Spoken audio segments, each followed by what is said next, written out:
आपने कभी सोचा है कि राजस्थान के एक छोटे से गांव खाटू में ऐसा कौन सा रहस्य छिपा है जो हर साल करोड़ों श्रद्धालुओं को वहां खींच लाता है? आखिर ऐसा क्या है उस मंदिर में जहां लोग एक सिर की मूर्ति के आगे नतमस्तक हो जाते हैं?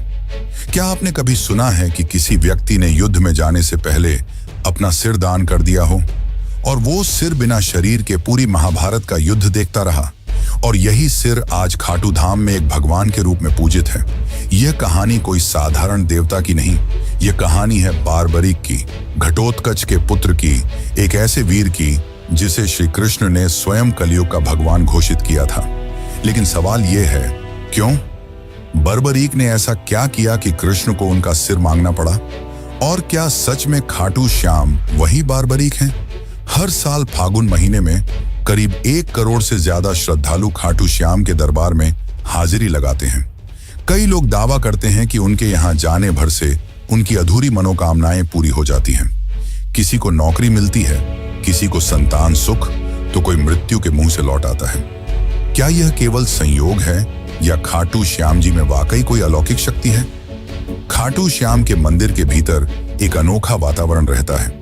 वहां की मूर्ति केवल एक शीश है, लेकिन उसमें इतनी ऊर्जा है कि लोग उसके सामने घंटों ध्यान में बैठे रहते हैं। कुछ लोग बताते हैं कि उन्होंने वहां दिव्य प्रकाश देखा, कुछ कहते हैं कि उनके शरीर में कंपन महसूस हुआ। क्या यह केवल श्रद्धा है या विज्ञान की पहुंच से बाहर कोई शक्ति? और यह भी सोचिए, क्यों कहा जाता है कि जब कलयुग में अधर्म चरम सीमा पर पहुंच जाएगा, तब यही श्याम बाबा नील घोड़े पर सवार होकर युद्ध के मैदान में उतरेंगे? क्या यह केवल एक प्रतीकात्मक विश्वास है या किसी आने वाले महायुद्ध का संकेत? इतिहासकारों के पास इसके जवाब नहीं है और विज्ञान की भाषा यहां मौन हो जाती है। लेकिन लाखों भक्त कहते हैं, हारे का सहारा खाटू श्याम हमारा। जो भी श्याम के दरबार में आता है खाली हाथ नहीं जाता। और सबसे बड़ा सवाल, क्या आज भी खाटू श्याम मंदिर में रात को वह सिर सोता है? क्या मूर्ति में कोई चेतना है, कोई दिव्य ऊर्जा? इन सारे सवालों के जवाब आपको इस डॉक्यूमेंट्री में मिलेंगे। हम जाएंगे उस भूमि पर जहां कृष्ण ने बारबरीक की परीक्षा ली थी, उस इतिहास में जहां युद्ध से पहले एक सबसे बड़ा बलिदान हुआ था, और उस मंदिर तक जहां हर धड़कन श्याम नाम का जाप करती है।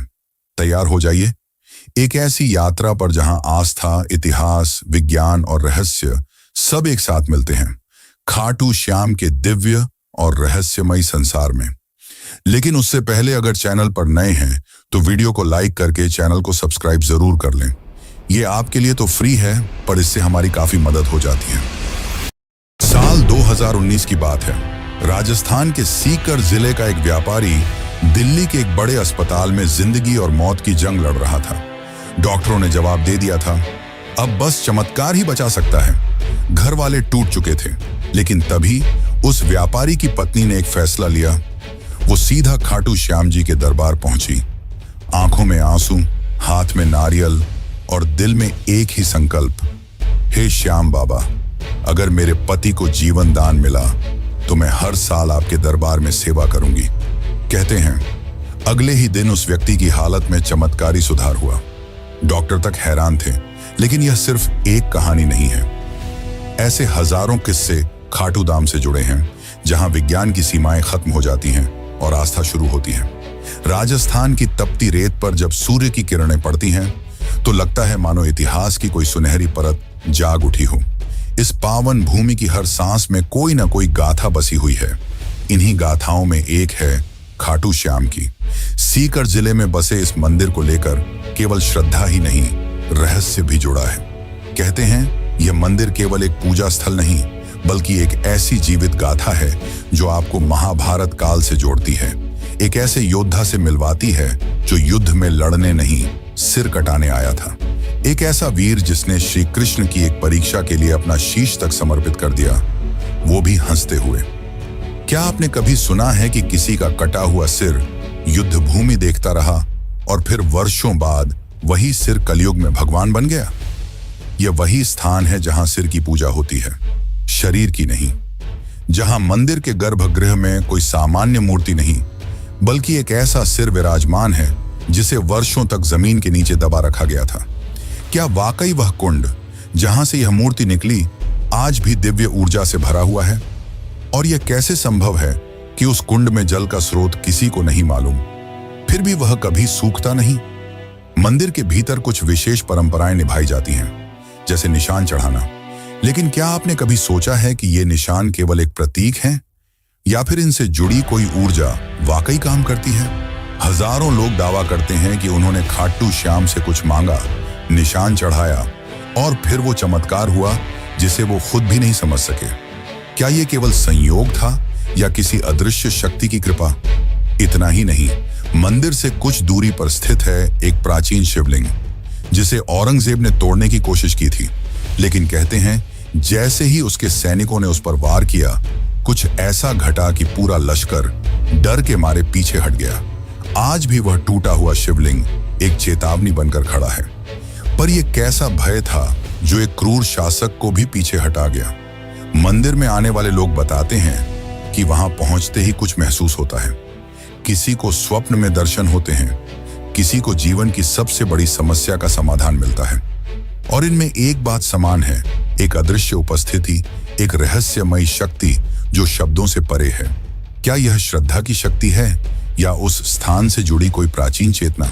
और शायद सबसे चौंकाने वाली बात यह है कि खाटू श्याम मंदिर के भक्त सिर्फ भारत तक सीमित नहीं, इंग्लैंड, अमेरिका, ऑस्ट्रेलिया जैसे देशों से भी लोग यहाँ निशान यात्रा करने आते हैं। यह श्रद्धा किसी भाषा, किसी जाति, किसी धर्म की मोहताज नहीं, बस एक भावना चाहिए, भक्ति। और इस भक्ति में ही छिपे हैं वो प्रश्न जो सदियों से लोगों के मन को कुरेदते आए हैं। क्या खाटू श्याम ही कलयुग के विष्णु अवतार हैं? क्या वो सच में नील घोड़े पर सवार होकर अंतिम युद्ध में उतरेंगे? क्या वो प्रतिमा सच में चेतन है? क्या श्याम बाबा आज भी भक्तों से संवाद करते हैं? क्या उनकी प्रतिमा रात में विश्राम करती है जैसे कोई जीवित सत्ता? इन सभी सवालों के जवाब आपको इस डॉक्यूमेंट्री में मिलने वाले हैं। और साथ ही हम जानेंगे कि आप कैसे खाटू श्याम की यात्रा कर सकते हैं और आपको कब यहां जाना चाहिए। यह केवल एक वीडियो नहीं, बल्कि एक यात्रा है, श्रद्धा और रहस्य की, इतिहास और चमत्कार की, और सबसे अहम उस दिव्य अनुभूति की जिसे शब्दों में नहीं बांधा जा सकता। तो आइए चलिए उस रास्ते पर जो आपको केवल एक मंदिर नहीं बल्कि एक चमत्कार से रूबरू कराएगा, खाटू श्याम का चमत्कार। बाबा खाटू श्याम का संबंध महाभारत काल से माना जाता है। वे घटोत्कच के पुत्र थे। कथा की शुरुआत होती है उस अंधकारमय दौर से जब कौरवों और पांडवों के बीच तनातनी अपने चरम पर थी। हस्तिनापुर का राजमहल राजनीति, द्वेष और षड्यंत्रों का केंद्र बन चुका था। दुर्योधन के मन में पांडवों के प्रति द्वेष दिन ब दिन बढ़ता जा रहा था। उसे यह भय सताने लगा था कि यदि युधिष्ठिर को राज्य मिला तो भविष्य में कौरवों की सत्ता समाप्त हो जाएगी और वह स्वयं एक सेवक बनकर रह जाएगा। इसी भय और ईर्ष्या ने उसे एक भयावह योजना बनाने को प्रेरित किया, पांडवों को समाप्त कर देने की योजना। भीष्म पितामह ने जब धृतराष्ट्र को युधिष्ठिर के राज्याभिषेक का सुझाव दिया, तब दुर्योधन ने धृतराष्ट्र के मन में विष भर दिया। उसने कहा, यदि एक बार युधिष्ठिर राजा बन गया तो फिर कभी यह राज्य हमारे पास नहीं लौटेगा। धृतराष्ट्र युधिष्ठिर को योग्य मानते थे, लेकिन दुर्योधन के आग्रह के सामने वह असहाय हो गए और पांडवों को वाराणावत भेजने का निर्णय ले लिया। लेकिन यह सिर्फ एक यात्रा नहीं थी, यह एक घातक जाल था।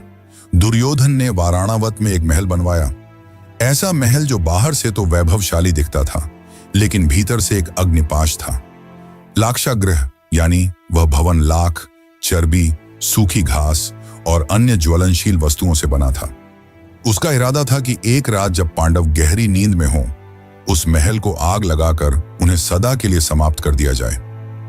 लेकिन नियति ने इस षड्यंत्र को असफल करने के लिए एक और योजना रची थी, और उसमें शामिल थे विदुर। उन्हें इस षड्यंत्र का आभास हुआ और उन्होंने पांडवों को गूढ़ संकेतों में आगाह किया। विदुर ने सुरंग खुदवाने वाले कारीगर को भेजा और कहा कि एक गुप्त रास्ता वन तक बनवा लिया जाए ताकि आपातकाल में जीवन बचाया जा सके।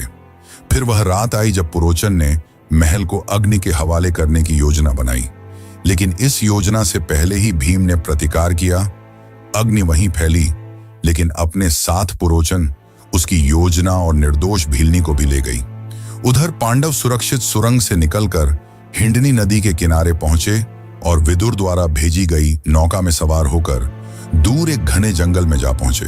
और यहीं से प्रारंभ होती है एक नई कथा, एक वीर योद्धा, एक राक्षसी कन्या और एक ऐसे पुत्र की गाथा जो आगे चलकर 3 बाणों से युद्ध का रुख बदलने की शक्ति रखता था। इस जंगल में रहते थे हिडिंब और उसकी बहन हिडिंबा। हिडिंब एक नरभक्षी राक्षस था जो मानव मांस खाकर जीता था। उसने अपनी बहन को आदेश दिया कि जंगल में विचरते पांडवों को मारकर उसका भोजन तैयार करे, लेकिन नियति ने इस कहानी को कुछ और ही रूप देना तय किया था। जब हिडिंबा भीम के सामने पहुंची तो वह उसके वीर व्यक्तित्व और तेजस्विता पर मोहित हो गई।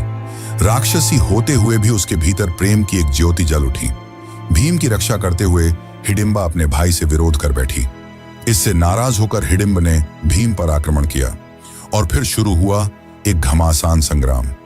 यह युद्ध शक्ति और छल का नहीं बल्कि धर्म और अधर्म के बीच था।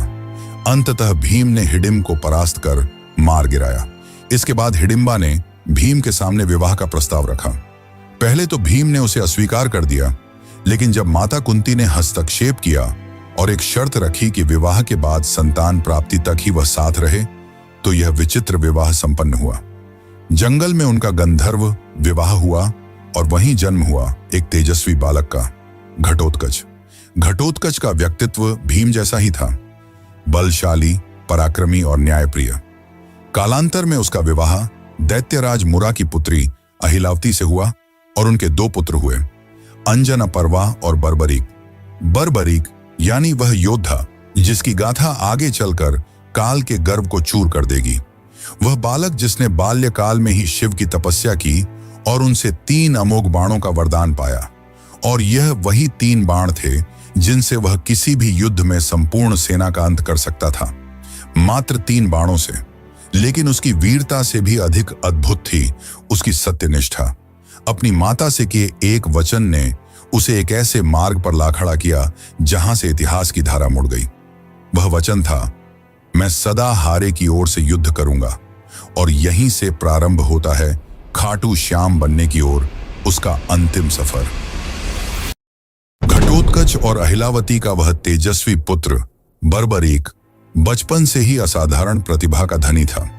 उसकी आंखों में वीरता की चमक थी और हृदय में धर्म की लौ।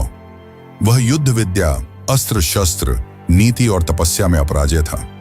लेकिन उसकी सबसे बड़ी शक्ति थी उसकी आस्था। जब वह थोड़ा बड़ा हुआ, उसकी माता अहिलावती ने उसे एक दिव्य उद्देश्य के लिए तैयार किया। उन्होंने उसे भगवान शिव की कठोर तपस्या करने को प्रेरित किया। बर्बरीक ने तप की आग में अपने शरीर को तपाया और उसकी भक्ति से प्रसन्न होकर महादेव ने उसे 3 अमोघ बाणों का वरदान दिया। ये बाण कोई साधारण बाण नहीं थे। ये बाण ऐसे थे कि एक से लक्ष्य को चिह्नित किया जा सकता था, दूसरे से उसका संहार और तीसरे से उसे वापस बुलाया जा सकता था। कहा जाता है कि मात्र इन 3 बाणों से वह समस्त पृथ्वी की सेनाओं का अंत कर सकता था। समय बीतता गया और युद्ध का वह क्षण समीप आ गया जिसे महाभारत के नाम से जाना जाता है। कुरुक्षेत्र की भूमि पर धर्म और अधर्म आमने सामने थे। सभी योद्धा एकत्र हो चुके थे। उसी समय बर्बरीक ने युद्ध भूमि में जाने का निश्चय किया। वह युद्ध में भाग लेना चाहता था क्योंकि उसका हृदय न्याय के लिए धड़कता था। परंतु उसकी मां से लिया गया वचन अब उसके रास्ते में खड़ा था। उसने प्रण लिया था कि वह सदैव हारे हुए पक्ष की ओर से लड़ेगा। कुरुक्षेत्र जाते हुए जब वह अपने नीले रंग के घोड़े पर सवार होकर चला तो मार्ग में एक ब्राह्मण ने उसका रास्ता रोक लेता है। लेकिन वह कोई साधारण ब्राह्मण नहीं था। वह स्वयं भगवान श्री कृष्ण थे जो उसकी शक्ति और उसके निर्णय की परीक्षा लेना चाहते थे। कृष्ण ने मुस्कुराकर पूछा, वत्स, तुम कहां जा रहे हो? बर्बरीक ने उत्तर दिया, हे ब्राह्मण, मैं महाभारत के युद्ध में जा रहा हूं। मेरा कर्तव्य है कि मैं उस पक्ष के लिए युद्ध करूं जो हार रहा हो। कृष्ण ने उसकी वीरता पर संदेह नहीं किया, लेकिन उसके निर्णय से उत्पन्न होने वाले परिणामों की गहराई को समझाना आवश्यक था। उन्होंने पूछा, यदि तुम केवल हारे हुए पक्ष की ओर से लड़ोगे तो युद्ध का क्या होगा? बर्बरीक ने गंभीरता से उत्तर दिया, जहां हार होगी मैं वहां जाऊंगा और जिस ओर मैं जाऊंगा वह जीत जाएगी। यह सुनकर श्री कृष्ण का हृदय कांप उठा। उन्हें स्पष्ट हो गया कि यदि बर्बरीक युद्ध भूमि में उतर गया तो युद्ध का संतुलन टूट जाएगा। धर्म और अधर्म की रेखाएं धुंधली हो जाएंगी। पांडवों की विजय असंभव हो सकती थी। तभी उन्होंने बर्बरीक की परीक्षा ली। उन्होंने एक वृक्ष की ओर इशारा करते हुए कहा, अगर तुम इतने पराक्रमी हो तो इन पत्तों को एक बाण से भेद कर दिखाओ। बर्बरीक ने ध्यान लगाकर अपना पहला बाण चलाया और वह बाण वृक्ष के हर पत्ते को छेदने निकल पड़ा। लेकिन एक पत्ता बच गया जो श्री कृष्ण ने अपने चरणों तले छुपा लिया था। बाण हवा में घूम रहा था, खोज रहा था और अंत में श्री कृष्ण के चरणों के पास रुक गया। तब बर्बरीक ने बड़े विनम्र भाव से कहा, हे ब्राह्मण, कृपया अपना चरण हटा लें, वरना यह बाण आपको घायल कर देगा। श्री कृष्ण मुस्कुराए। उन्हें उस क्षण वह विराट पुरुष दिखाई दिया जिसमें वीरता और विनम्रता दोनों का अद्भुत मेल था। अब समय था अंतिम परीक्षा का। कृष्ण बोले, हे वीर, क्या तुम मुझे एक दान दे सकते हो? बर्बरीक ने बिना झिझक कहा, हे ब्राह्मण, जो भी मांगेंगे मैं अर्पित करूंगा। तब श्री कृष्ण ने कहा, मैं तुमसे तुम्हारा शीश मांगता हूं। क्षण भर को सन्नाटा छा गया, लेकिन न तो बर्बरीक भयभीत हुआ न विचलित। उसने बस एक आग्रह किया, हे ब्राह्मण, आप अपने असली रूप में प्रकट हों, क्योंकि ऐसा दान कोई सामान्य व्यक्ति नहीं मांग सकता। तभी श्री कृष्ण ने अपना विराट स्वरूप प्रकट किया। चतुर्भुज, पीतांबरधारी, सुदर्शनधारी, चंद्रवदन श्रीहरि के रूप में। बर्बरीक ने हाथ जोड़ ली। उसे अब स्पष्ट हो गया कि यह कोई साधारण युद्ध नहीं, बल्कि धर्म और अधर्म की अंतिम परीक्षा है। तब श्री कृष्ण ने कहा, हे वीर, तुम्हारा बल, तुम्हारा त्याग और तुम्हारी भक्ति इस युग को दिशा देंगे। मैं चाहता हूं कि तुम युद्ध भूमि में दर्शक बनो। मैं तुम्हारे शीश को अमृत से स्नान कराऊंगा।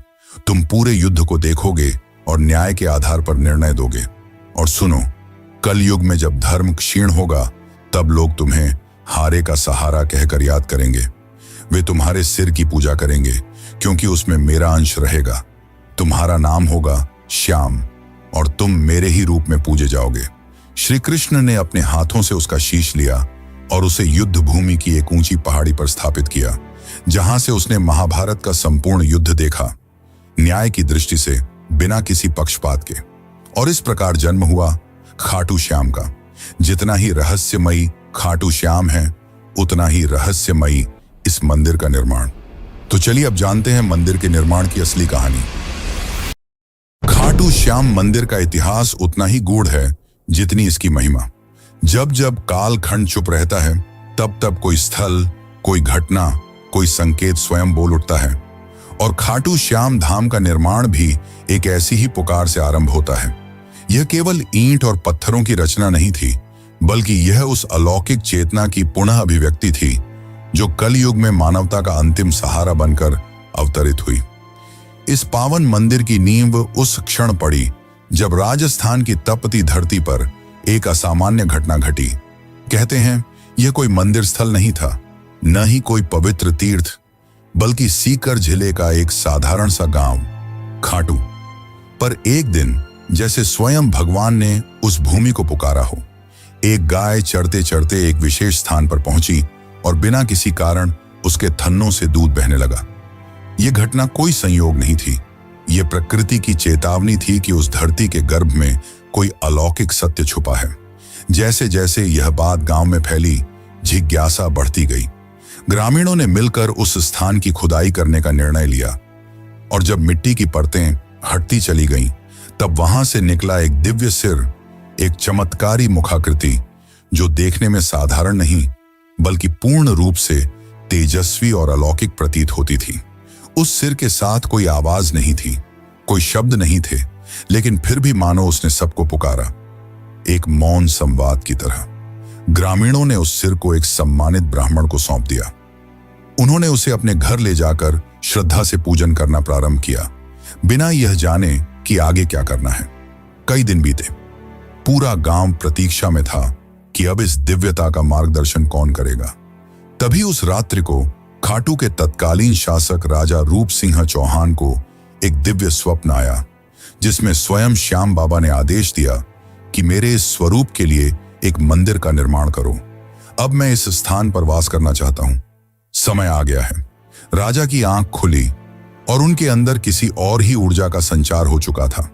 सुबह होते ही उन्होंने अपने शिल्पियों और पुरोहितों को बुलाया और उस स्थान पर एक भव्य मंदिर के निर्माण का आदेश दिया। इतिहासकार मानते हैं कि यह वर्ष 1027 ईस्वी का काल था, जब फाल्गुन शुक्ल एकादशी के पावन दिन, ठीक उसी दिन जब बाद में खाटू श्याम का विशाल मेला लगने लगा, उस दिव्य मस्तक की प्रतिष्ठा विधिवत की गई। इसके साथ ही खाटू नामक यह गांव, जिसने कभी कोई विशेष धार्मिक पहचान नहीं रखी थी, देखते ही देखते आस्था का केंद्र बन गया।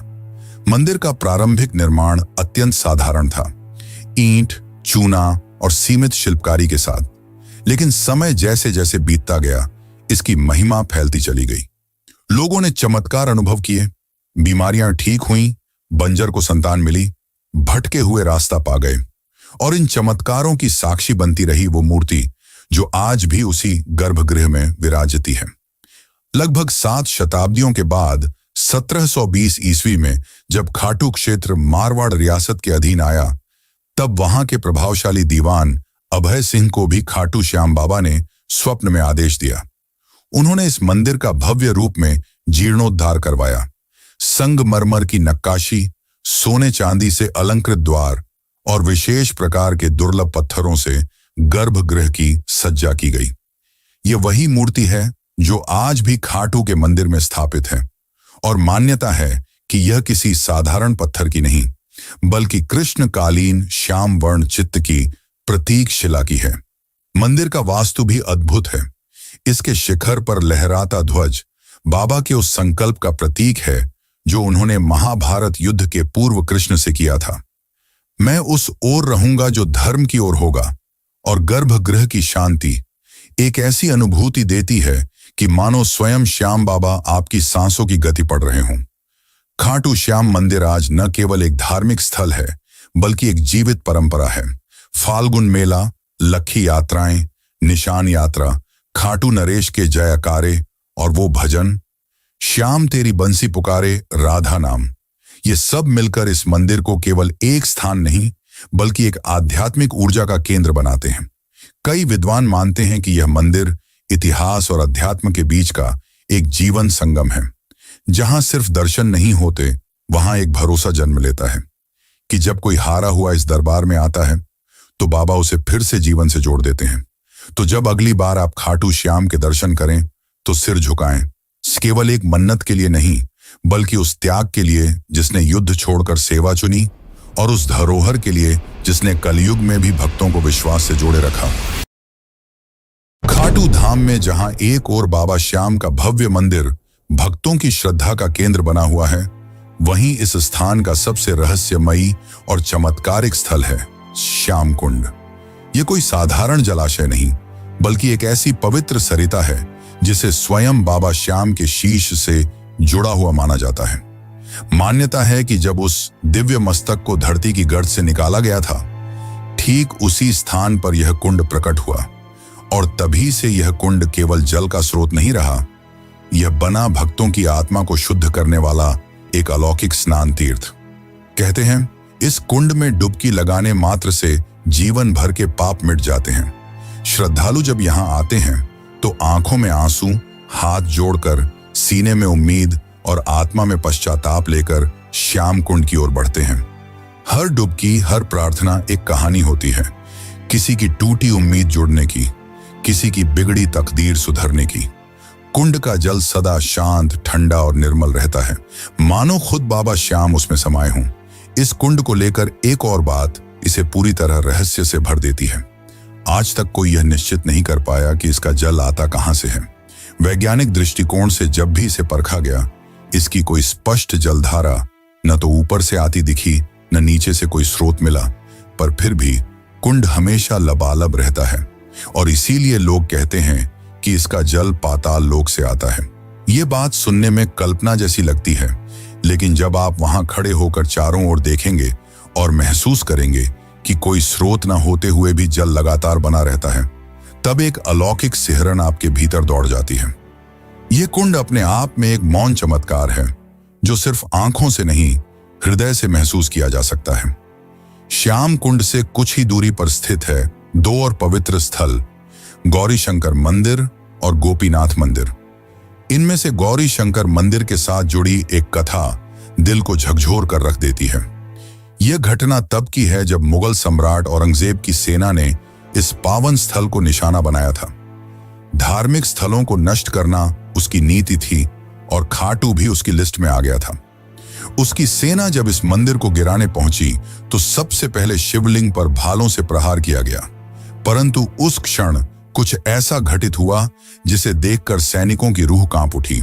जैसे ही भाले शिवलिंग से टकराए, वहां से रक्त की धार फूट पड़ी। यह कोई कल्पना नहीं थी। वहां उपस्थित सैकड़ों लोगों ने स्वयं अपनी आंखों से वह दृश्य देखा। यह मानो शिवजी का प्रत्यक्ष आक्रोश था जो उन्हें अपनी रक्षा के लिए जगाना पड़ा। सैनिक घबरा गए, उनके हाथ कांपने लगे और वे डर के मारे वहीं से भाग खड़े हुए। और आज भी सैकड़ों साल बीत जाने के बाद भी उस शिवलिंग पर भाले के निशान स्पष्ट रूप से देखे जा सकते हैं। वो घाव जो उस दिन धर्म की रक्षा में स्वयं भगवान ने झेले थे। इस घटना के बाद किसी भी आक्रमणकारी की हिम्मत नहीं हुई कि वह इस धाम की ओर आंख उठाकर भी देखे। राजस्थान की राजधानी जयपुर से लगभग 80 किलोमीटर दूर स्थित यह खाटू धाम आज भले ही भक्तों का तीर्थ है, पर हर ईंट, हर दीवार, हर मोड़ किसी चमत्कार, किसी त्याग और किसी पुकार की कहानी कहती है। यहाँ केवल यात्रा नहीं होती, यहाँ होता है एक आध्यात्मिक विसर्जन, जहाँ लोग अपने भूतकाल, अपने कर्म, अपने दुखों को छोड़कर वापस एक नए जीवन के साथ लौटते हैं। इस धाम तक पहुंचने के लिए अक्सर रिंग्स के मार्ग की सिफारिश की जाती है और यह रास्ता भी प्रतीक बन जाता है उस भावनात्मक यात्रा का। तो चलिए अब मैं आपको लेकर चलता हूं एक ऐसी यात्रा पर जो सिर्फ पैरों से नहीं बल्कि दिल से पूरी की जाती है। यह यात्रा है खाटू श्याम जी के दरबार की, जो आपको भीतर तक छू जाती है। मान लीजिए कि आप तय कर चुके हैं, इस बार बाबा श्याम के दर्शन जरूर करने हैं। आप सुबह सुबह अपने घर से निकलते हैं, दिल में एक अजीब सी हलचल लिए, जैसे कोई आपको खींच रहा हो। रास्ते भर हारे का सहारा बाबा श्याम हमारा की धुन जैसे हर सांस में गूंजती रहती है। आप जयपुर, दिल्ली, चंडीगढ़ या देश के किसी भी कोने से यात्रा शुरू करें, ज्यादातर लोग खाटू श्याम पहुंचने के लिए रींग स्टेशन का रुख करते हैं। यह स्टेशन खाटू धाम से लगभग 17 से 18 किलोमीटर की दूरी पर स्थित है। जैसे ही ट्रेन स्टेशन पर रुकती है, आप देखेंगे कि सैकड़ों लोग पहले से बाबा की जयकारों के साथ तैयार खड़े हैं। स्टेशन से बाहर निकलते ही आपको हर तरफ श्याम भक्त नजर आएंगे। कोई दंडी यात्रा कर रहा है, कोई निशान लेकर चल रहा है, कोई नंगे पांव, कोई माथे पर गुलाल लगाए, आंखों में आस्था लिए बाबा की ओर बढ़ता चला जा रहा है। अगर आप पैदल यात्रा करना चाहते हैं तो रींग से खाटू श्याम तक की ये लगभग 17 किलोमीटर की यात्रा आपके लिए एक तपस्या जैसी बन जाती है। रास्ते में भक्त भजन गाते हुए चलते हैं, श्याम तेरे भक्त दीवाने जैसे गीत हवा में गूंजते हैं। जगह जगह पर लंगर लगे होते हैं, जहां स्थानीय लोग और स्वयंसेवी संस्थाएं श्रद्धा से भोजन, पानी और विश्राम की व्यवस्था करते हैं। कोई आपको कंधा पकड़कर आगे बढ़ाता है, कोई पंखा झलता है और कोई आपके पैर दबा देता है। ये वो यात्रा है जहां अजनबी भी अपने से लगते हैं। अगर आप पैदल नहीं चल सकते या समय कम है तो ऑटो, टैक्सी, बसें भी आसानी से उपलब्ध हैं, जो आपको सीधे मंदिर के निकट ले जाती हैं। लेकिन जो मजा उस पैदल यात्रा में है वो शब्दों में नहीं बताया जा सकता। वो तो खुद चलकर ही महसूस किया जा सकता है। जैसे जैसे आप मंदिर के निकट पहुंचते हैं, हवा की खुशबू बदलने लगती है। गुलाल, चंदन, अगरबत्ती, फूलों की मिलीजुली महक मन को शांति देती है। मंदिर के बाहर आपको बड़ी संख्या में दुकानें मिलेंगी, जहां से आप प्रसाद, चुनरी, निशान, माला और बाबा के वस्त्र ले सकते हैं। कुछ श्रद्धालु यहां से बाबा के लिए विशेष भेंट लेकर जाते हैं। कतार में लगने से पहले आप अपने पैरों को श्याम कुंड के शीतल जल में धो सकते हैं। मान्यता है कि यहां स्नान करने से आत्मा तक शुद्ध हो जाती है। फिर आती है वो घड़ी जिसका इंतजार आपने न जाने कितने दिनों से किया होता है, दर्शन की घड़ी। कतारें लंबी हो सकती हैं, लेकिन बाबा का दरबार ऐसा है कि कोई थकता नहीं। मंदिर परिसर में भजन मंडली लगातार श्याम राग गा रही होती है। जैसे ही आप गर्भगृह में प्रवेश करते हैं और सामने बाबा श्याम की मूर्ति दिखती है, वो नीली श्याम रंग की आंखें, मोर पंख, श्रृंगार से सजे स्वरूप को देखकर ऐसा लगता है जैसे बाबा अभी बोल पड़ेंगे। उस पल में समय जैसे रुक जाता है, सांसें थम जाती हैं और आंखें नम हो जाती हैं। दर्शन के बाद आप वहीं मंदिर परिसर में बैठकर कुछ देर आंखें बंद कर लें तो लगेगा जैसे जीवन में जो उलझनें थीं वो हल हो गईं। बाबा की कृपा सिर पर महसूस होने लगती है। मंदिर के पास ही आपको भव्य हवन कुंड मिलेगा, जहां श्रद्धालु अपनी मनोकामनाओं की पूर्ति के लिए आहुति देते हैं। मंदिर के बाहर आपको प्याऊ, प्रसाद वितरण केंद्र और आराम के लिए साधु संतों की छांव में बैठने का भी अवसर मिलेगा। अब जब आप वापसी के लिए कदम बढ़ाते हैं तो मन भारी हो जाता है। लगता है काश थोड़ी देर और रुक सकते, पर बाबा का आशीर्वाद लेकर लौटना ही होता है। साथ में लेकर जाते हैं उस यात्रा की स्मृतियां, वो चांटिंग की गूंज, वो प्रसाद की मिठास, वो कुंड की ठंडक और बाबा के दर्शन की गर्माहट। ये यात्रा कोई सामान्य तीर्थ यात्रा नहीं, ये एक भावनात्मक पुनर्जन्म है। यहां आप कुछ छोड़कर नहीं जाते, आप कुछ लेकर नहीं जाते, आप खुद बदल कर लौटते हैं। और जब कोई आपसे पूछता है कि कैसा रहा खाटू श्याम जी का सफर, तो आप मुस्कुराकर कहते हैं, बाबा ने बुलाया था और सब कुछ बदल गया। तो दोस्तों, अगर आपको ये खाटू श्याम जी की रहस्यमयी और भावनाओं से भरी यात्रा पसंद आई हो, तो इस वीडियो को एक प्यारा सा लाइक जरूर दीजिए और कमेंट में जय श्री श्याम लिखकर अपने भाव प्रकट कीजिए। ऐसे ही अद्भुत और दिल छू लेने वाले आध्यात्मिक रहस्यों से जुड़ी कहानियां पाने के लिए सब्सक्राइब जरूर करें और बेल आइकॉन दबा दें, ताकि अगली वीडियो की घंटी सबसे पहले आपके पास बजे। और क्या आपको पता है दुनिया के सबसे अमीर मंदिर के चौंकाने वाले रहस्यों के बारे में, जहां चुपचाप छिपा है एक ऐसा रहस्य जो सुनकर आप भी चौंक जाएंगे। तिरुपति बालाजी मंदिर के चौंकाने वाले रहस्य, बस यहां पर क्लिक कीजिए और अगली यात्रा शुरू कीजिए।